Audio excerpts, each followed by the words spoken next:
আসসালামু আলাইকুম ওরহমতুল্লাহ। আশা করি সবাই খুব ভালো আছেন ভিউয়ার্সরা। আল্লাহর রহমতে আপনাদের দোয়ায় আমিও খুব ভালো আছি। আপনাদের মাঝে আজকে নিয়ে আসলাম নতুন একটা ভিডিও। আমরা যারা নতুন গাড়ি চালাই অনেকেই জানি না যে গাড়ির এয়ার ফিল্টার কী আর এয়ার ফিল্টারের কাজ কী। দেখেন, এয়ার ফিল্টার হচ্ছে গাড়ির একটা মেরুদণ্ড। আমরা অনেকেই গাড়ি চালাই অনেক দিন যাবৎ ফিল্টারে হাওয়া দিই না, 1 মাস 1.5 মাসে হয়ে যায়। কিন্তু 1-1.5 মাস হাওয়া না দেওয়ার কারণে দেখেন গাড়ির মোবিলটা অতিরিক্ত কালো হয়ে যায়।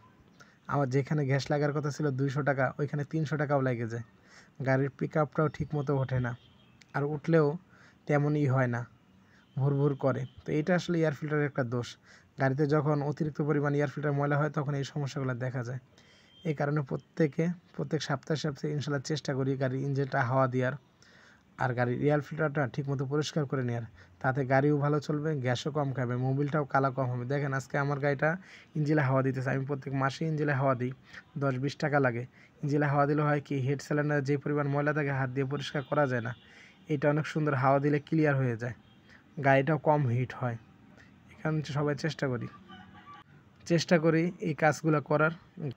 এই কাজগুলো করলে হবে কি জানেন, গাড়ি যদি ভালো থাকে নিজের মনটাও ভালো থাকে, আর মনটা ভালো থাকলে ঠিকমতো গাড়িও চালাইতে মন চায়। অনেক সময় দেখা যায় রাস্তায় গাড়ি নিয়ে বের হলে, গাড়ি ডিস্টার্ব হলে গাড়িও ঠিকমতো চালাইতে পারি না, গ্যারেজে গেলে সময় অনেক বেশি চলে যায়।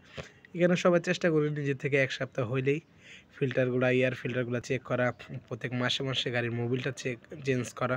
তাতে গাড়িও ভালো থাকবে, মনও ভালো থাকবে। আজকে এই পর্যন্তই।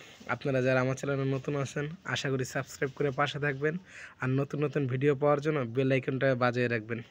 আগামীতে কোন বিষয়ে জানতে চান সবাই কমেন্ট করে জানাবেন প্লিজ। আমি আমার সাধ্য অনুযায়ী চেষ্টা করব। আজকে এই পর্যন্ত, বাই বাই, সবাই ভালো থাকবেন।